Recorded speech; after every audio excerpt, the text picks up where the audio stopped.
Hi, ഞാൻ അനുദീപ്. ഈ degree level പരീക്ഷകളെ സംബന്ധിച്ച് നമുക്ക് ഏറ്റവും എളുപ്പം ജയിക്കാൻ സാധിക്കുന്ന ഒരു ഘട്ടമാണ് പ്രിലിംസ് പരീക്ഷ, പ്രാഥമിക ഘട്ടം. പക്ഷെ ഏറ്റവും അധികം ആൾക്കാർ തോൽക്കുന്ന ഘട്ടം ഇത് തന്നെയാണ്. ഇതൊരു പ്രഹേളികയാണെന്ന് വേണമെങ്കിൽ പറയാം.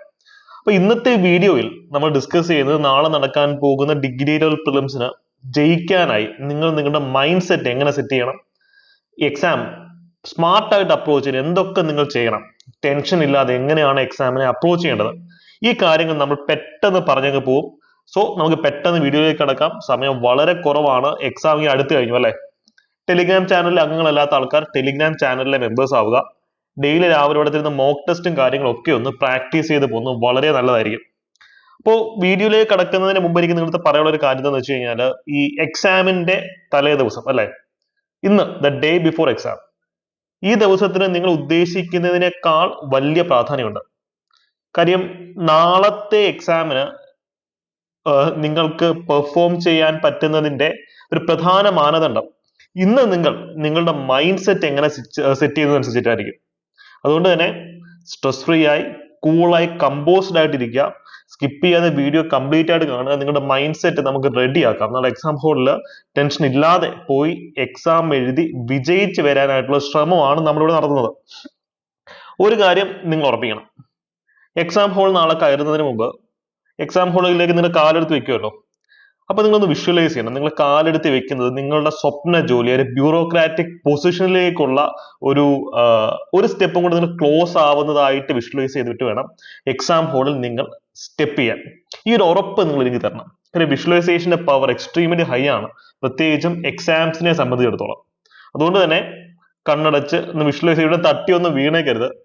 നല്ലൊരു മൈൻഡ് സെറ്റോടുകൂടി നിങ്ങൾ സ്വപ്നത്തിലേക്ക് ഒരു പടി കൂടി അടുക്കുന്നതായി വിഷ്വലൈസ് ചെയ്തിട്ട് വേണം എക്സാം ഹോളിൽ നിങ്ങൾ കാലെടുത്ത് വെക്കാൻ. വലതുകാലം ഇടതുകാലം അതൊക്കെ നിങ്ങൾക്ക് ചൂസ് ചെയ്യാം, പക്ഷെ മൈൻഡ് സെറ്റ് ഇതായിരിക്കണം. ഇവിടെ നമുക്ക് ഏറ്റവും ഇമ്പോർട്ടൻ്റ് ആയി പറയാനുള്ളത് ഈ മൈൻഡ് സെറ്റിന്റെ ഇമ്പോർട്ടൻസ് തന്നെയാണ്. കാര്യം നമ്മുടെ ഒരു ചിന്താഗതി ഓക്കെ ആണെങ്കിൽ നമ്മുടെ പകുതിയിൽ കൂടുതൽ പ്രശ്നങ്ങൾ അവിടെ കഴിഞ്ഞു. പല പ്രശ്നങ്ങളും റിയാലിറ്റിയിൽ ചെറുതായിരിക്കും, നമ്മുടെ തലയ്ക്കകത്താണ് ഇത്ര വലിയ പ്രശ്നമായിട്ടിരിക്കുന്നത്. അതുകൊണ്ട് നാളത്തെ പരീക്ഷ, നാളെ എക്സാം ഡേ എന്നുള്ളതായിരിക്കില്ല നിങ്ങളുടെ ചിന്ത. നാളെ നിങ്ങളൊരു ഓപ്പർച്യൂണിറ്റി ഡേ ആയിരിക്കും, ഓപ്പർച്യൂണിറ്റി ഡേ. ബിക്കോസ് എക്സാംസ്, പരീക്ഷകൾ എന്നുള്ള പേര് കേൾക്കുമ്പോൾ നമ്മുടെ തലച്ചോറിൽ കുട്ടിക്കാലം തൊട്ട് അതൊരു പ്രശ്നം, ഒരു സ്ട്രെസ്ഫുൾ അല്ലെങ്കിൽ നമ്മുടെ ശത്രുവായ ഒരു ദിവസത്തെ പോലാണ് നമ്മുടെ തലച്ചോറ് അതിനെ ഒബ്സർവ് ചെയ്ത് വെച്ചിട്ടുള്ളത്. കാര്യം കുട്ടിക്കാലം തൊട്ടേ പ്രത്യേകിച്ച് ഇന്ത്യയിലെ ഒരു കൾച്ചർ എങ്ങനെയാണ്, എക്സാം എന്ന് വെച്ച് കഴിഞ്ഞാൽ നമ്മുടെ എന്താ പറയാ ഏറ്റവും പേടിപ്പെടുന്ന ദിവസങ്ങളൊന്നാണ്. അതിന്റെ ഒരു ഇൻഫ്ലുവൻസ് ഇപ്പോഴും ഉണ്ട്. അതുകൊണ്ട് നാളെ ഒരു എക്സാം ഡേ എന്നുള്ള രീതിയിലായിരിക്കില്ല നിങ്ങൾ അതിനെ അപ്രോച്ച് ചെയ്യേണ്ടത്. ഒരു ഓപ്പർച്യൂണിറ്റി ഡേ എന്നുള്ള രീതിയിലായിരിക്കണം. നിങ്ങൾ സ്വപ്നം കണ്ട സ്റ്റേബിൾ ആയ, സമൂഹത്തിൽ നല്ല പദവിയുള്ള, ജനങ്ങളെ സേവിക്കാൻ സാധിക്കുന്ന ആ ഒരു പൊസിഷൻ അറ്റൈൻ ചെയ്യാനുള്ള അവസരം, ഓപ്പർച്യൂണിറ്റി ആണ് നിങ്ങളുടെ മുമ്പിൽ നാളെ അനാവൃതമാകാൻ പോകുന്നത്. ആ ഒരു ഓപ്പർച്യൂണിറ്റി ഗ്രാബ് ചെയ്യാൻ പോകുന്ന ക്യൂരിയോസിറ്റിയിൽ വേണം നിങ്ങൾ പോകാൻ. നമ്മൾ എപ്പോഴും പറയും, ഭയത്തിനെ ഓവർകം ചെയ്യാൻ വേണ്ടി നമുക്ക് ഉപയോഗിക്കാൻ പറ്റിയ ഒരു കാര്യം ക്യൂരിയോസിറ്റിയാണ്. നാളെ ഏത് ചോദ്യമായിരിക്കും വരാൻ പോകുന്നത്, അത് സസ്പെൻസ് ആയിരിക്കുമല്ലോ. ആ ഒരു സെൻസ് നിങ്ങളുടെ മനസ്സിൽ കാണണം. എന്തായിരിക്കും വരാൻ പോവുക, അല്ലെങ്കിൽ ഈ പോർഷൻ ഈ ചോദ്യം വരുമോ. ആ ഒരു ക്യൂരിയോസിറ്റി ജനറേറ്റ് ചെയ്ത് ഒരു അവസരം, ഓപ്പർച്യൂണിറ്റി കിട്ടുന്ന ലാഘവത്തിന് അങ്ങോട്ടേക്ക് പോകണം. ഒരു അവസരം കിട്ടുമ്പോൾ നമ്മൾ ആദ്യമേ ചെയ്യുന്നത് എന്താ? നന്ദി പറയും, ഗ്രാറ്റിറ്റ്യൂഡ് എക്സ്പ്രസ് ചെയ്യും. നാളത്തെ ദിവസത്തിന് വേണ്ടി നിങ്ങൾ ഉറപ്പായി ഗ്രാറ്റിറ്റ്യൂഡ് എക്സ്പ്രസ് ചെയ്യണം. എത്ര പേർക്കാണ് നാളെ എക്സാം എഴുതാൻ അവസരം കിട്ടാത്തത്? പല കാരണങ്ങൾ കൊണ്ടും നാളെ എക്സാം എഴുതാൻ അവസരം കിട്ടാത്ത എത്രയോ ആൾക്കാരുണ്ട്. അവർ വെച്ച് നോക്കുമ്പോൾ നിങ്ങൾ ഭാഗ്യവാന്മാരാണ്, ഭാഗ്യവതികളാണ്. അപ്പൊ ഗ്രാറ്റിറ്റ്യൂഡ് എക്സ്പ്രസ് ചെയ്ത് നാളത്തെ ഓപ്പർച്യൂണിറ്റി ഗ്രാബ് ചെയ്യാൻ പോകുന്ന ഒരു വ്യക്തിയുടെ ക്യൂരിയസ് ആയ ഒരു മനസ്സുകൊണ്ട് വേണം നിങ്ങൾ അങ്ങോട്ടേക്ക് കിടക്കാൻ. അല്ലാതെ അയ്യോ എക്സാം എന്നുള്ള ഭയപ്പാടോ എന്താ പറയാ ടെൻഷനോ ആങ്സൈറ്റിയോ മനസ്സുകൊണ്ട് ആയിരിക്കരുത് നിങ്ങൾ അങ്ങോട്ടേക്ക് പോകേണ്ടത്. മനസ്സിലായെന്ന് വിശ്വസിക്കുന്നു. ഇതൊക്കെ നമുക്ക് വിഷ്വലൈസ് ചെയ്ത് റെഡിയാക്കാവുന്ന കാര്യങ്ങളേ ഉള്ളൂ. ഇനി സ്ട്രെസ് മാനേജ്മെന്റിന്റെ ഇമ്പോർട്ടൻസ് ഞാൻ പറയാതെ തന്നെ നിങ്ങൾക്കറിയാം. പലപ്പോഴും നന്നായി പഠിക്കുന്ന വിദ്യാർത്ഥികൾ പോലും എക്സാം ഹോളിൽ സ്ട്രെസ് കാരണം അറിയാവുന്നത് പോലും മറന്ന് കോളമാക്കി ചളമാക്കാറുണ്ട്. Please don't do that tomorrow. മനസ്സ് ശാന്തമാക്കുക. അത് നിങ്ങൾക്ക് യൂസ് ചെയ്യാൻ പറ്റിയ ഒരു ടെക്നിക്കാണ് ഈ 4-7-8 ബ്രീത്തിങ് ടെക്നിക്.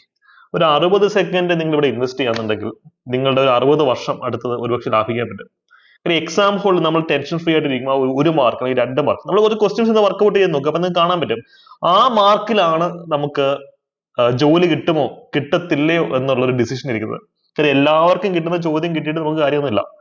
മറ്റുള്ളവർക്ക് ആൻസർ ചെയ്യാൻ പറ്റാത്ത ചോദ്യങ്ങൾ കണ്ടെത്തി അതിന് നമ്മൾ ആൻസർ കണ്ടെത്തുമ്പോഴാണ് മറ്റുള്ളവർക്ക് കിട്ടാത്ത ജോലി നമുക്ക് കിട്ടുന്നത്. അപ്പൊ അതുകൊണ്ട് തന്നെ ഒരു എന്താ പറയാ സ്ട്രെസ് ഫ്രീ ആയിട്ട് നിങ്ങൾ അതിനെ അപ്രോച്ച് ചെയ്യുക. ഇവിടെ ഞാൻ പല വീഡിയോയിലും പറഞ്ഞിട്ടുള്ള ഒരു കാര്യമാണ് ഹഗ് അല്ലെ. ഹഗ് അത് ഭയങ്കര ഇമ്പോർട്ടന്റ് ആണ്. ഹഗ് എന്ന് പറയുന്ന കാര്യം മനുഷ്യരാശിയെ സംബന്ധിച്ചിടത്തോളം. കാരണം നമ്മുടെ ബോഡിയിൽ ഈ റിലാക്സിങ് ഹോർമോൺസ് അല്ലെങ്കിൽ ന്യൂറോ ട്രാൻസ്മിറ്റേഴ്സ് ന്യൂറോ കെമിക്കൽസ് ഒക്കെ പ്രൊഡ്യൂസ് ചെയ്യാനും നമ്മുടെ മൈൻഡിനെ കൂൾ ആക്കാനും അതുപോലെ തന്നെ നമ്മുടെ മൈൻഡിനെ ഷാർപ്പ് ആക്കാനും ഒക്കെ മാജിക്കൽ പവർ ഹഗിനുണ്ട്. അപ്പൊ നിങ്ങൾ എക്സാം ഹോളിലേക്ക് പോകുന്നതിന് മുമ്പ് നിങ്ങളുടെ പ്രിയപ്പെട്ടവരെ വീട്ടിൽ അച്ഛനും അമ്മയൊക്കെ ഉണ്ടെങ്കിൽ ഇത് കെട്ടിപ്പിടിച്ചിട്ട് പോവാം. എക്സാം ഹോളിൽ ചെന്നിട്ട് നിങ്ങൾ ഫ്രണ്ട്സ് ഒക്കെ ഉണ്ടെങ്കിൽ പരസ്പരം ഒന്ന് ഹഗ് ചെയ്തിട്ട് എക്സാം ഹോളിലേക്ക് കയറുക. അതിന്റെ പവർ വളരെ വലുതാണ്. ഓക്സിറ്റോസിൻ എന്നൊക്കെ പറയുന്ന ഹോർമോൺസ് ആ സമയം നന്നായിട്ട് പ്രൊഡ്യൂസ് ചെയ്യും. നല്ല രീതിയിൽ നമുക്ക് എന്ത് ചെയ്യാൻ പറ്റും എക്സാമിന്റെ പെർഫോമൻസ് ഹെൽപ്പ് ചെയ്യാൻ സാധിക്കും. അപ്പൊ നാട്ടുകാരെ കയറി കെട്ടിപ്പിടിച്ചിരിക്കും അങ്ങനെ ഡിസ്ക്ലെയിമർ ഇങ്ങനെ എല്ലാ വീഡിയോയിലും പറയുന്നത് ഈ ഒരു ടെക്നിക്ക് വരുമ്പോൾ എല്ലാ വീഡിയോയിലും ഞാൻ പറയുന്ന ഒരു കാര്യമാണത്. പക്ഷെ ഇവിടെ നിങ്ങൾക്ക് സെൽഫ് ഹഗ് ചെയ്യാം. നിങ്ങൾ എക്സാം ഹോളിൽ ഇങ്ങനെ ആയിരിക്കുമല്ലോ. അപ്പൊ നിങ്ങൾ സെൽഫായിട്ട് ഹഗ് ചെയ്യുക. ഈ പറയുന്ന പോലെ ഒരു ക്വസ്റ്റ്യൻ കാണുമ്പോൾ നിങ്ങൾ ആങ്സൈറ്റി വരുന്നു അല്ലെങ്കിൽ സ്ട്രെസ് വരുന്നു ടെൻഷൻ വരുന്നു അല്ലെങ്കിൽ ചളമാകാൻ പോവുകയാണെന്ന് നിങ്ങൾക്ക് തോന്നുമ്പോഴത്തേക്കും പേന ഒക്കെ താത്ത് വെച്ചിട്ട് എന്ത് ചെയ്യുക നിങ്ങളെ തന്നെ വാരിപ്പൊടുക സെൽഫ് ഹഗ് ചെയ്യുക. എക്സാം ഹോളിന് മുമ്പും പുറത്തും ഒക്കെ ഇത് ചെയ്യാം. ഒരു കുഴപ്പമില്ല. ഭയങ്കരമായിട്ടൊരു സെൻസ് ഓഫ് സെക്യൂരിറ്റി അപ്പം നമുക്ക് അറ്റൈൻ ചെയ്യാൻ സാധിക്കും. നമ്മുടെ തലച്ചോറിനെ കൂളാക്കി സ്ട്രെസ് ഫ്രീ ആയിട്ട് നമുക്ക് എക്സാം എഴുതാൻ ഇത് ഉറപ്പായി നിങ്ങളെ സഹായിക്കും. ഞാൻ എൻ്റെ എല്ലാ ബാച്ചിലും കുട്ടികൾക്ക് കൊടുക്കുന്ന ഉപദേശമാണത്. നല്ല രീതിയിൽ വർക്കൗട്ട് ആയിട്ടുണ്ട്. നിങ്ങളൊന്ന് പരീക്ഷിച്ച് നോക്കുക. ഓക്കെ.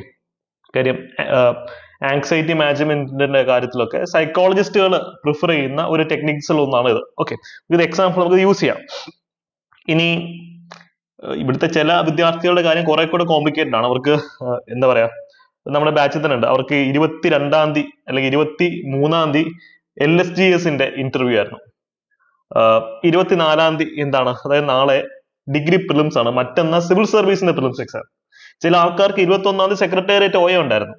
അപ്പൊ വളരെ ചലഞ്ചിങ് ആയ ഒരു സിറ്റുവേഷൻ കൂടെയാണ് കേരളത്തിലെ ഗവൺമെന്റ് സർവീസസിന് വേണ്ടി പ്രിപ്പയർ ചെയ്ത സ്റ്റുഡൻസ് കടന്നു പോകുന്നത്. ഇതിന്റെ ബെനിഫിറ്റ് നമുക്ക് കിട്ടും. വെറുതെ പറയുന്നതല്ല. ഈ കഷ്ടപ്പാടിൽ കൂടെ ഇത്രയും ചലഞ്ചസിനെ ഫേസ് ചെയ്ത് പോകുമ്പോൾ അതിൽ നിന്ന് കിട്ടുന്ന എക്സ്പീരിയൻസ് എക്സ്പോഷർ ഈ തീയിൽ കുരുത്താൽ വിരലത്തെ വാടൽ എന്നൊക്കെ പറയുന്നത് വെറുതെ അല്ല. അത് നിങ്ങൾക്ക് ഉറപ്പായി അതിന്റെ ബെനിഫിറ്റ് കിട്ടിയിരിക്കും. അപ്പൊ ആ ഒരു കോൺഫിഡൻസ് വേണം നിങ്ങൾ അങ്ങോട്ടേക്ക് പോകാൻ. നിങ്ങൾ ടെൻഷൻ മാനേജ് ചെയ്ത് കഴിഞ്ഞാൽ എത്ര പരീക്ഷകൾ കൺസിക്യൂട്ടീവ് ആയിട്ട് വന്നു കഴിഞ്ഞാലും നിങ്ങൾക്കത് പ്രോപ്പറായി മാനേജ് ചെയ്യാൻ പറ്റും. ഓക്കെ. ഇതാണ് സ്ട്രെസ് മാനേജ്മെന്റിന്റെ കാര്യത്തിൽ എനിക്ക് പറയാനുള്ളത്. പിന്നീട് നിങ്ങൾക്ക് ഇപ്പൊ എക്സാം പെർഫോമൻസ് ആണെങ്കിലും ലൈഫിൽ ഒരു വ്യക്തി എന്നുള്ള രീതിയിൽ നിങ്ങളുടെ പെർഫോമൻസിനെ ആണെങ്കിലും ഏറ്റവും അധികം എന്താ പറയാ സപ്പോർട്ട് ചെയ്യാൻ ഓഗ്മെന്റ് ചെയ്യാൻ എൻഹാൻസ് ചെയ്യാൻ അടിപൊളിയാക്കാൻ സഹായിക്കുന്ന ഒരു പ്രധാനപ്പെട്ട ക്വാളിറ്റി നിങ്ങളുടെ സെൽഫ് റെസ്പെക്ട് തന്നെയാണ്. നിങ്ങൾക്ക് നിങ്ങളോട് റെസ്പെക്ട് ഉണ്ടാവണം. ഒരു ആത്മവിശ്വാസം എന്ന് പറയുന്ന പോലെ ഒരു ആത്മാഭിമാനം ഉണ്ടാവണം. പല ആൾക്കാരും എക്സാമിനെ നോക്കിക്കാണുന്നത് അവരുടെ പേഴ്സണാലിറ്റിയുടെ ഒരു വ്യക്തി എന്നുള്ള രീതിയിൽ അയാളുടെ ഡെഫിനിഷൻ ആയിട്ടാണ്. എക്സാം ജയിച്ചാൽ ഞാൻ അടിപൊളിയാണ്, ഞാൻ ഹാപ്പി ആയിരിക്കും. എക്സാം പൊട്ടിയാൽ ഞാൻ ആർക്കും വേണ്ടാത്തവനാണ് അല്ലെങ്കിൽ ഞാൻ ഒന്നിനും കൊള്ളാത്തവളാണ്, അങ്ങനെയുള്ള ഫീലിലേക്ക് നമ്മൾ പോകും. ഒരിക്കലും നിങ്ങളുടെ സെൽഫ് എസ്റ്റീമിനെയോ സെൽഫ് റെസ്പെക്ടിനെയോ എക്സാമിന്റെ റിസൾട്ടുമായി കോറിലേറ്റ് ചെയ്യരുത്. അത് വളരെ ഇമ്പോർട്ടന്റ് ആണ്. അത് നമ്മൾ അനാവശ്യമായിട്ടുള്ള പ്രഷറും സ്ട്രെസ്സും ബിൽഡ് ചെയ്യും. ഇത് നിങ്ങളുടെ കുറ്റമല്ല. കുട്ടിക്കാലം തൊട്ടേ നമ്മളെ പഠിപ്പിക്കുന്നത് എന്താ ഫുൾ A+ വാങ്ങിച്ചാൽ നീ മിടുക്കനാണ് അല്ലെങ്കിൽ മിടുക്കാണ്, ഫുൾ A+ വാങ്ങിച്ചില്ലെങ്കിലോ നീ വേസ്റ്റ് ആണ്. പക്ഷേ ലൈഫിൽ യഥാർത്ഥത്തിൽ സക്സസ്ഫുൾ ആവുന്നത് ഫുൾ A+ വാങ്ങിക്കുന്ന ആളാണെന്ന് നിർബന്ധമില്ല. അതുകൊണ്ടാണ് ഞാൻ പറയുന്നത് no point of time should you entangle your self respect with exam result. Exam result important ആണ് അല്ലെന്നല്ല പറയുന്നത്. പക്ഷേ അതിലെ ഇമ്പോർട്ടന്റ് ആണ് ഒരു വ്യക്തി എന്നുള്ള രീതിയിൽ നിങ്ങളുടെ ആത്മാഭിമാനം. നിങ്ങൾ ഇപ്പൊ അന്നേരം നിങ്ങൾക്ക് ഒരു പ്രോമിസ് കൊടുക്കുക, എക്സാമിന്റെ റിസൾട്ട് എന്തായാലും അത് ഒരിക്കലും എന്റെ സെൽഫ് റെസ്പെക്ടിനെ ബാധിക്കില്ല. അപ്പൊ എക്സാമിൽ ഞാൻ നല്ല രീതിയിൽ വിജയിച്ചാൽ അതെന്റെ ഈഗോയെ ബൂസ്റ്റ് ചെയ്യത്തില്ല. എക്സാമിനെ പൊട്ടിക്കഴിഞ്ഞാൽ അതിന്റെ സെൽഫ് റെസ്പെക്ടിനെ ബാധിക്കത്തില്ല. ഈ ഒരു പ്രോമിസ് കൊടുത്തിട്ട് വേണം നിങ്ങൾ ഓരോരുത്തരും ഏത് എക്സാമിനായിട്ടാണെങ്കിലും പഠിച്ചു തുടങ്ങാൻ. കാര്യം പല ഫാക്ടേഴ്സ് ആണ് എക്സാമിന്റെ നമ്മുടെ സക്സസ് ഡിറ്റർമൈൻ ചെയ്യുന്നത് അല്ലേ. നമ്മൾ നന്നായിട്ട് ഹാർഡ് വർക്ക് ചെയ്യണം, പഠിക്കണം, എലിമിനേഷൻ ടെക്നിക്സ് യൂസ് ചെയ്യണം, സ്മാർട്ട് വർക്ക് ചെയ്യണം, ടൈം മാനേജ്മെന്റ് ചെയ്യണം. അതൊക്കെ നമ്മൾ കൃത്യമായി ചെയ്യുക. അതിനോടൊപ്പം ഈ ഒരു പ്രോമിസ് നിങ്ങൾ കൊടുക്കുക. ഒരിക്കലും നിങ്ങളുടെ വ്യക്തിത്വത്തിന്റെ നിർവചനമായിട്ട് പരീക്ഷയെ കാണരുത്. It is just an exam. യഥാർത്ഥ പരീക്ഷ എന്ന് പറയുന്നത് നമ്മുടെ ജീവിതം തന്നെയാണ് കേട്ടോ. അപ്പോൾ ഇത് നിങ്ങളോട് തന്നെ കൊടുക്കേണ്ട ഒരു പ്രോമിസ് ആണ്. എക്സ്ട്രീംലി ഈഗോയിസ്റ്റിക് ആവാതിരിക്കുക, അല്ലെങ്കിൽ എക്സ്ട്രീംലി ഇൻസെക്യൂർ കോംപ്ലക്സ് ഉള്ള ഒരു വ്യക്തിയുമാകാതിരിക്കുക. ഇത് എളുപ്പപ്പണിയല്ല, കുറച്ച് പാടാം അല്ലെ, പക്ഷെ അത് നമുക്ക് ചെയ്യാൻ സാധിക്കണം. ഇനി മറ്റൊരു പ്രധാനപ്പെട്ട ഡയമെൻഷൻസ്, ഇനി പറയുന്നത് 3 കാര്യങ്ങൾ വളരെ പ്രധാനപ്പെട്ടതാണ്. ഒന്നാമത്തെ കാര്യം സ്ലീപ്പ്, ഉറക്കം ഇമ്പോർട്ടൻ്റ് ആ പിള്ളേരെ. ഒരു 7 മണിക്കൂർ 8 മണിക്കൂർ കൃത്യമായി ഉറങ്ങിയിരിക്കണം, എക്സാമിന്റെ തലേന്ന് പ്രത്യേകിച്ച്. ഈ ഉറക്കം കോംപ്രമൈസ് ചെയ്ത് നാളെ ആരും എക്സാം ഹോളിലേക്ക് പോകണ്ട. ഇന്ന് രാത്രി 3 മണി വരെ ഇരുന്ന് പഠിച്ച് രാവിലെ 6 മണിക്ക് എഴുന്നേറ്റ് എക്സാം എഴുതാൻ പ്ലാൻ ഇട്ടിട്ടുള്ള ആരെങ്കിലും ഉണ്ടെങ്കിൽ അടി കിട്ടും, മര്യാദ കിടന്ന് ഉറങ്ങി വേണം. Sleep like A baby. കാര്യം ഉറങ്ങിയില്ല എന്നുണ്ടെങ്കിൽ നമ്മുടെ എടുത്തിട്ടുള്ള എഫേർട്ട് എല്ലാം വേസ്റ്റ് ആണ്. ചില ആൾക്കാരുണ്ട്, അവർക്ക് ഒരു പക്ഷെ 5 6 7 മണിക്കൂറൊക്കെ ഉറങ്ങുമ്പോൾ അവർ സെറ്റാണ്, അവരുടെ സ്ലീപ്പ് സൈക്കിൾ അങ്ങനെയാണ്. അല്ലെങ്കിൽ ഒരു പക്ഷെ 8 മണിക്കൂർ ഉറങ്ങേണ്ടി വരും. എന്തായാലും ഉറക്കം ഒരിക്കലും കോംപ്രമൈസ് ചെയ്യാത്ത രീതിയിൽ തന്നെ നിങ്ങൾ ഇന്നത്തെ ദിവസം സെറ്റ് ചെയ്യണം. ഞാൻ പറഞ്ഞു, എക്സാമിന്റെ തലേ ദിവസം, ദ ഡേ ബിഫോർ എക്സാം, ഇതിന് ഭയങ്കര സിഗ്നിഫിക്കൻസ് ആണുള്ളത്. ആ സിഗ്നിഫിക്കൻസ് തിരിച്ചറിഞ്ഞ് തന്നെ നിങ്ങൾ മുന്നോട്ട് പോകണം. ഇനി മറ്റൊരു ടിപ്പ് എന്ന് പറയുന്നത് ബ്രെയിൻ വാമപ്പ് തന്നെയാണ്. ബ്രെയിൻ ഒന്ന് വാമപ്പ് ചെയ്ത് വെക്കണം. എക്സാം രാവിലെ ഉറക്കമൊക്കെ എഴുന്നേറ്റ് ചായ കുടിച്ച പല്ലൊക്കെ തേച്ച് നേരെ എക്സാം ഹോളിൽ ചെന്ന് കയറരുത്. ബ്രെയിൻ ഒന്ന് വാമപ്പ് ചെയ്യുക. മുമ്പ് നിങ്ങൾ വർക്ക്ഔട്ട് ചെയ്തിട്ടുള്ള ചോദ്യങ്ങൾ ആയാലും മതി, അത് എടുത്ത് വെച്ചിട്ട് എന്ത്, അല്ലെങ്കിൽ നമ്മൾ ഡിഗ്രി പ്രിലിംസിന്റെ ടെസ്റ്റ് സീരീസ് ഒക്കെ നമ്മൾ ഫ്രീ ആയിട്ട് ഗ്രൂപ്പിനകത്തിട്ടുണ്ട്. ഫസ്റ്റ് ടെസ്റ്റ് അത് ജസ്റ്റ് വർക്ക്ഔട്ട് ചെയ്താലും മതി. ചോദ്യങ്ങൾ കൂടെ കണ്ടെന്നോണം. എക്സാം ഹോളിൽ കയറിയതിനു ശേഷം ആയിരിക്കരുത് നിങ്ങൾ ചോദ്യങ്ങൾ കണ്ടു തുടങ്ങുന്നത്. അതിന് മുമ്പ് തന്നെ എന്ത് ചെയ്യണം, നിങ്ങൾ ചോദ്യങ്ങളൊക്കെ അല്ലെങ്കിൽ പ്രീവിയസ് ഇയർ ക്വസ്റ്റ്യൻസോ മറ്റു ചോദ്യങ്ങളൊക്കെ ചോദിച്ച് തലച്ചോറൊന്ന് വാമപ്പാക്കി വെക്കണം. ഞാൻ ചെയ്തിട്ടുള്ള ഒരു പരിപാടിയാണ്, എനിക്ക് വളരെ എഫക്റ്റീവായിട്ട് തോന്നിയിട്ടുണ്ട്. ഞാൻ എല്ലാ സ്റ്റുഡൻസും റെക്കമെൻഡ് ചെയ്യുന്ന ഒരു മസ്റ്റ് ഡു കാര്യമാണിത്. ഒറിജിനൽ PSC ചോദ്യ പേപ്പറിനെങ്കിൽ അത്രയും നല്ലത്, നമുക്കൊരു ഫെമിലാരിറ്റി വരുമല്ലോ. മാത്സ് ചെയ്ത് നോക്കാം. ഇത് നിങ്ങൾ നേരത്തെ ചെയ്തിട്ടുള്ള ചോദ്യങ്ങൾ തന്നെ ചെയ്താലും മതി. നമുക്ക് ഒന്ന് വാമപ്പ് ആണ് നമ്മൾ ഉദ്ദേശിക്കുന്നത്. ഫ്രഷ് പുതിയതായിട്ടൊരു ചോദ്യം നിങ്ങൾ വർക്ക്ഔട്ട് ചെയ്യുന്നത് തെറ്റിക്കഴിഞ്ഞാൽ നിങ്ങളുടെ കോൺഫിഡൻസിനെ അത് ബാധിക്കും. അതുകൊണ്ട് തന്നെ ലെറ്റ് ഇറ്റ് ഗോ. നിങ്ങൾ ഓൾറെഡി ചെയ്തിട്ടുള്ള ചോദ്യങ്ങൾ ജസ്റ്റ് ഒന്ന് വർക്ക്ഔട്ട് ചെയ്ത് നോക്കുക. തലച്ചോറിന് സിഗ്നൽ കൊടുക്കുക, ഡാ നമുക്ക് എക്സാം എഴുതാൻ പോവാണ്, നീ ഒന്ന് അലേർട്ട് ആയിട്ടിരിക്കണം, ഒന്ന് വാമപ്പ് ആയിട്ടിരുന്നുള്ളൂ, ചോദ്യ പേപ്പർ ഇപ്പം കിട്ടും എന്നുള്ള ഒരു സൂചന, ഒരു സിഗ്നൽ തലച്ചോറിന് കൊടുക്കലാണ് ഇതുവഴി നിങ്ങൾ ചെയ്യുന്നത്. ക്ലിയർ ആണല്ലോ? ഓക്കെ, സോ ബ്രെയിൻ ഒന്ന് വാമപ്പാക്കി വെക്കുക. മാത്സിന് മൾട്ടിപ്ലിക്കേഷൻ ടേബിൾസ് ഒക്കെ ഒന്ന് ഓടിച്ചു നോക്കുക, അല്ലെങ്കിൽ മെന്റൽ കാൽക്കുലേഷൻ ചെറുതായിട്ടൊന്ന് ചെയ്ത് നോക്കുക. Then you will be okay. Brain warm up റെഡിയായി. പിന്നീട് ടൈം മാനേജ്മെന്റിന്റെ ഇമ്പോർട്ടൻസ് ഞാൻ പറയാതെ തന്നെ നിങ്ങൾക്കറിയാം. ഇവിടെ പല ചോദ്യങ്ങളും ക്യാൻസൽ ചെയ്യപ്പെടും. വെറുതെ സസ്പെൻസ് ആയിട്ട് അതിനെ കാണരുത്. PSC നടത്തുന്ന പരീക്ഷയാണ്, ചോദ്യങ്ങൾ എന്തായാലും ക്യാൻസൽ ചെയ്യപ്പെടും, അതൊരു ആചാരത്തിന്റെ ഭാഗമാണ്. അതുകൊണ്ട് തന്നെ ഒരു എക്സ്ട്രീംലി കോംപ്ലിക്കേറ്റഡ് ക്വസ്റ്റ്യൻ, ക്യാൻസൽ ആവാൻ സാധ്യതയുള്ള ചോദ്യം എന്ന് നിങ്ങൾക്ക് തോന്നുന്ന ഒരു ചോദ്യം, അതിന് മുകളിൽ അനാവശ്യമായി ടൈം ഇൻവെസ്റ്റ് ചെയ്യരുത്. ഒരുപക്ഷെ 4 ഓപ്ഷൻസ് തെറ്റ്, 4 ഓപ്ഷൻസ് ശരി, ക്യാൻസൽ ആവാൻ തോന്നുകയാണെങ്കിൽ നിങ്ങൾ അതിനെ ഡിപ്ലോമാറ്റിക്കായി ഡീൽ ചെയ്യുക. അതിന്റെ മുകളിൽ ഇരുന്ന് ഞാൻ ഒരു സംഭവം ഞാൻ കണ്ടെത്തി, ഇത് ക്യാൻസൽ ആവാൻ ചോദ്യം കണ്ടെത്തി, അല്ലെങ്കിൽ ഈ ചോദ്യം ഇട്ട ചോദ്യത്തിൽ എന്തൊരു മണ്ടന, അങ്ങനെയൊക്കെ ആലോചിച്ച് നിങ്ങളവിടെ പാഴാകുന്ന ഓരോ സെക്കൻഡും പ്രശ്നമാണ്. അത് നിങ്ങളൊന്ന് മനസ്സിലാക്കുക. Time management is extremely important. Maths ഞാൻ എപ്പോഴും റെക്കമെൻഡ് ചെയ്യുന്നത് മാത്സ് അവസാനം ചെയ്യാനാണ്. തുടക്കത്തിൽ നിങ്ങൾക്ക് അറിയാവുന്ന, ഇപ്പൊ ഞാൻ എന്നെ സംബന്ധിച്ചൊരു വ്യക്തിയാണെങ്കിൽ എന്റെ സ്ട്രോങ് ഏരിയ GK ആണ്, പിന്നീട് ഇംഗ്ലീഷും മലയാളം റീസണിങ്, പിന്നീട് ഞാൻ മാത്സിലേക്ക്. ഞാൻ മാത്സിൽ ഒരു ആവറേജ് നിലവാരമുള്ള ഒരു വ്യക്തിയാണ്. അതുകൊണ്ട് തന്നെ ഞാൻ ഈ പ്രയോറിറ്റിയിലായിരിക്കും ചെയ്യാം. എനിക്ക് ഏറ്റവും അറിയാവുന്ന GK ക്വസ്റ്റ്യൻസ് ചെയ്യും, പിന്നെ ഇംഗ്ലീഷും മലയാളവും റീസണിങ്ങും ചെയ്യും. പിന്നെ അവസാനം ഇപ്പൊ മാത്സിൽ ഒരു 10 ക്വസ്റ്റ്യൻ ഉണ്ടെങ്കിൽ എല്ലാവർക്കും കിട്ടാൻ സാധ്യതയുള്ള ഏറ്റവും എളുപ്പമുള്ള ചോദ്യങ്ങളെല്ലാം എനിക്ക് കിട്ടണം. അതായിരുന്നു എന്റെ ലക്ഷ്യം. കുറച്ചൊന്ന് വർക്ക് ചെയ്യുകയാണെങ്കിൽ കുറച്ച് ഒരു റാങ്ക് മേക്കിംഗ് ചോദ്യം കിട്ടിയാലും ഞാൻ ഹാപ്പിയാണ്, ഇല്ലെങ്കിലും കുഴപ്പമില്ല. കാര്യം എനിക്ക് സഫിഷ്യന്റ് മാർക്ക് മറ്റേ സെഗ്മെന്റിൽ നിന്ന് നേടിയെടുക്കാൻ വരുന്ന കോൺഫിഡൻസ് ഉണ്ട്. നിങ്ങൾക്ക് ആ കോൺഫിഡൻസ് വേണം. നിങ്ങളുടെ സ്ട്രോങ് ഏരിയ ഏതാണോ അവിടെ നിന്ന് തന്നെ സ്റ്റാർട്ട് ചെയ്യുക. വീക്ക് സബ്ജക്ട് ഏതാണോ അത് അവസാനം കൊണ്ടിട്ട് വർക്ക്ഔട്ട് ചെയ്യാം. ഒരു കാര്യം, prelims is just A qualifying exam. ഒന്ന് അപ്പുറത്ത് വീണ് കിട്ടിയാൽ മതി. മെയിൻസിനാണ് നമ്മൾ ഓരോ മാർക്കിനും വേണ്ടിയുള്ള ഫൈറ്റ് നടത്തേണ്ടത്. പ്രിലിംസ് വളരെ ഈസിയാണ് പ്രിലിംസ്. ഞാൻ ലൈഫിൽ ചെയ്തിട്ടുള്ള എല്ലാ പ്രിലിംസും ഞാൻ ജയിച്ചിട്ടുണ്ട്. അതിന് ഒരേ ഒരു റീസൺ എന്ന് വെച്ച് കഴിഞ്ഞാൽ കൃത്യമായിട്ടുള്ള മൈൻഡ് സെറ്റിൽ പോയി എക്സാം അറ്റൻഡ് ചെയ്യുന്നത് മാത്രമാണ്. പ്രിലിംസ് അത്ര ഡിഫിക്കൽട്ട് സ്റ്റേജ് അല്ല എന്നുള്ള സത്യമാണ് നിങ്ങൾ മനസ്സിലാക്കുന്നത്. എന്റെ അനുഭവത്തിന്റെ വെളിച്ചത്തിൽ പറയുന്നതാണ്. മെയിൻസിന്റെ കാര്യത്തിൽ ഞാൻ അങ്ങനെ പറയത്തില്ല. മെയിൻസ് നമ്മൾ കുറെ വർക്കൊക്കെ ചെയ്ത് സിസ്റ്റമാറ്റിക് ആയിട്ട് പോകണം. മെയിൻസിന്റെ കാര്യത്തിൽ പ്രിലിംസ് ഈസ് ഈസി, നിങ്ങൾ മനസ്സിലാക്കുക. വെറുതെ തല പുകഞ്ഞ് കിട്ടേണ്ട മാർക്കുകളും കൂടെ പുകച്ച് കളയരുത്. അതാണ് ടൈം മാനേജ്മെന്റിന്റെ കാര്യത്തിൽ എനിക്ക് പറയാനുള്ളത്. ഇംഗ്ലീഷ്, മാത്സ്, മലയാളം, റീസണിങ്, ഈ 5 സബ്ജക്ട് 50 മാർക്ക് ഇത്ര ഏരിയ എന്നാണ്. IT 5 മാർക്കുണ്ട്, ആർട്ട് ആൻഡ് കൾച്ചറും കൂടെ ചേർത്ത് കഴിഞ്ഞാൽ തന്നെ നിങ്ങൾക്ക് പ്രിലിംസ് നല്ല രീതിയിൽ മാർക്ക് കൂടും. പക്ഷെ മറ്റ് GK സബ്ജക്റ്റുകളിലെ ചോദ്യങ്ങൾ ഉറപ്പായും അറ്റൻഡ് ചെയ്ത് തന്നെ പോകണം. ഇവിടെ എലിമിനേഷൻ ടെക്നിക്സിന്റെ പ്രാധാന്യം ആരും വിട്ടുപോകില്ല. നമുക്ക് രണ്ട് ചോദ്യങ്ങൾ ജസ്റ്റ് ഒന്ന് പ്രാക്ടീസ് ചെയ്ത് ഒന്ന് കോൺഫിഡൻസ് ഒന്ന് ബിൽഡ് ചെയ്തിട്ട് എന്ത് ചെയ്യാം, നമുക്ക് ഇന്നത്തെ ക്ലാസ് എൻഡ് ചെയ്യാം. ഈ ഒരു ചോദ്യം നോക്കിയേ, എക്കണോമിക്സിലെ മാക്രോ എക്കണോമിക്സിലെ പബ്ലിക് ഫിനാൻസസ് എന്നുള്ള ക്വസ്റ്റ്യൻ അല്ലേ. Impact and incidence of tax are borne by different entities is true in the case of which of the following tax. ഇത് അടുത്ത കാലത്ത് PSC വന്നൊരു ചോദ്യമാണ്. ഇത് എക്സാം ഹോളിൽ നിന്ന് ആലോചിക്കുമ്പോൾ ഒരു പക്ഷേ നമ്മൾ വിജൃംഭിച്ച് ചോദ്യം സ്കിപ്പ് അടിക്കാൻ സാധ്യതയുണ്ട്. ഇപ്പൊ കൂളായിട്ട് ആലോചിക്കുമ്പോൾ ആൻസർ കിട്ടുമായിരിക്കും, പക്ഷെ എക്സാം ഹോളിൽ നമ്മൾ കുഴപ്പിക്കും. അതായത് ഇതിനകത്ത് ഏതോ ഒരു ടാക്സ് ആണ് ആൻസർ, ബാക്കി മൂന്നെണ്ണം വേറെ. അപ്പൊ ഒറ്റയാനെ കണ്ടെത്താനാണ് ടെക്നിക്കൽ ക്വസ്റ്റ്യൻ. അതൊക്കെ പോട്ടെ, നിങ്ങൾ കണ്ടോ, direct tax, indirect tax, personal income tax, corporate tax. കറക്കി കുത്തുന്നത് എങ്ങനെയാ, ഇന്റലക്ച്വൽ കറക്കി കുത്തുന്നത് എങ്ങനെയാ? പേഴ്സണൽ ഇൻകം ടാക്സും കോർപ്പറേറ്റ് ടാക്സും ഒക്കെ ഡയറക്ട് ടാക്സ് അല്ലേ. അപ്പൊ A ശരിയാണെങ്കിൽ അല്ലെങ്കിൽ C ശരിയായാൽ D ശരിയായാൽ A ശരിയായാലേ പറ്റത്തുള്ളൂ. അപ്പൊ ഒരു ചോദ്യം ഒന്ന് ഫുൾ റൈറ്റ് ആൻസർ വരാൻ പറ്റുമോ? ഈ കൂട്ടത്തില് ഒറ്റയാരുണ്ട്, ഒന്നിനെ പെടാൻ നിൽക്കുന്ന ആരാ? ഇൻഡയറക്ട് ടാക്സ് B മാത്രമല്ലേ ഉള്ളൂ. കാര്യം Cയും Dയും Aയും ഒന്ന് തന്നെയല്ലേ. അപ്പൊ നിങ്ങൾ ആലോചിച്ച് നോക്കി, ഇവിടെ സപ്പോസ് നമ്മൾ C ചൂസ് ചെയ്തെന്നിരിക്കട്ടെ, അപ്പൊ Cയും കറക്റ്റ് ആവണം, Aയും കറക്റ്റ് ആവണം. അത് ശരിയാവൂ?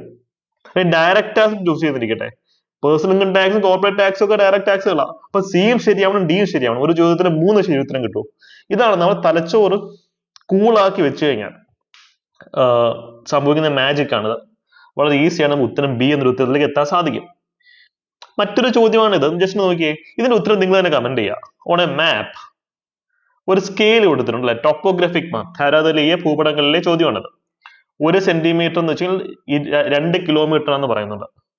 അപ്പൊ അങ്ങനെയാണ് ഇതിനകത്ത് ഏത് സ്കെയിലാണ് ശരിയെന്ന ചോദ്യം. 1 സെന്റിമീറ്റർ എന്ന് വെച്ച് കഴിഞ്ഞാൽ അല്ലെങ്കിൽ 2 കിലോമീറ്റർ എന്ന് വെച്ച് കഴിഞ്ഞാൽ എത്ര സെന്റിമീറ്റർ ആണെന്ന് ജസ്റ്റ് ഒന്ന് കാൽക്കുലേറ്റ് ചെയ്ത് അതിന്റെ ഉത്തരത്തിലേക്ക് നമുക്ക് എത്താൻ സാധിക്കും. ഉത്തരം നിങ്ങൾ കമന്റ് ചെയ്യാം.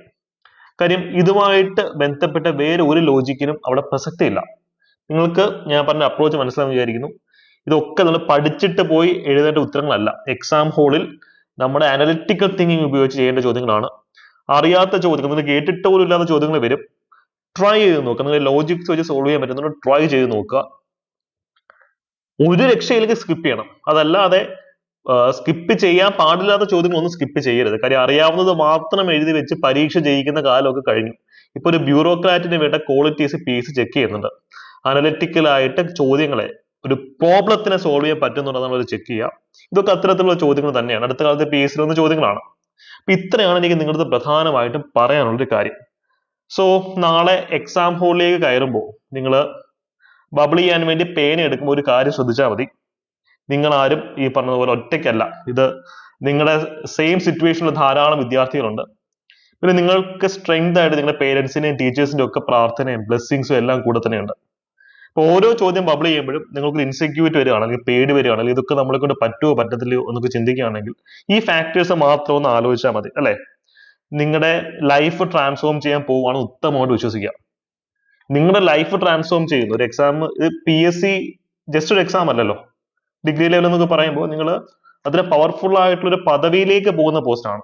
ആ സാഹചര്യത്തിൽ നിങ്ങൾ ജസ്റ്റ് ഓരോ ചോദ്യം ബബിൾ ചെയ്യുമ്പോഴും അല്ലെങ്കിൽ ബബിൾ ചെയ്യാൻ വേണ്ടി പെയിൻ എടുക്കുമ്പോൾ ഒന്ന് വിഷ്വലൈസ് ചെയ്യുക. നിങ്ങളുടെ ലൈഫ് ട്രാൻസ്ഫോം ആവുന്നതായിട്ടും നിങ്ങളുടെ ഭരണത്തിലുണ്ടല്ല സാധാരണ ജനങ്ങളുടെ ലൈഫ് പോസിറ്റീവായ രീതിയിൽ മാറി മറിയുന്നതായിട്ട് വിഷ്വലൈസ് ചെയ്തിട്ട് വേണം നിങ്ങൾ ബബിൾ ചെയ്ത് തുടങ്ങാൻ. അപ്പോൾ അതാണ് പബ്ലിക് സർവീസിന്റെ വാല്യൂ എന്ന് പറയുന്നത്. ഡിഗ്രി മെയിൻസ് ബാച്ചുകൾ ഞങ്ങൾ ഉടൻ തന്നെ ആരംഭിക്കാൻ പോവുകയാണ്. Sub inspector, KAS, secretariat assistant mains ബാച്ചുകൾ ഒക്കെ ആരംഭിക്കാൻ പോവുകയാണ്. ഞങ്ങളുടെ ചെയ്യുന്ന ഫുൾ സപ്പോർട്ട് നിങ്ങൾക്ക് ഉണ്ടായിരിക്കും. So all the very best. മുകളിൽ കാണിച്ച ചോദ്യത്തിന് ഉത്തരം കമന്റ് ചെയ്യുക. നാളത്തെ പരീക്ഷ ജയിച്ചു വരിക.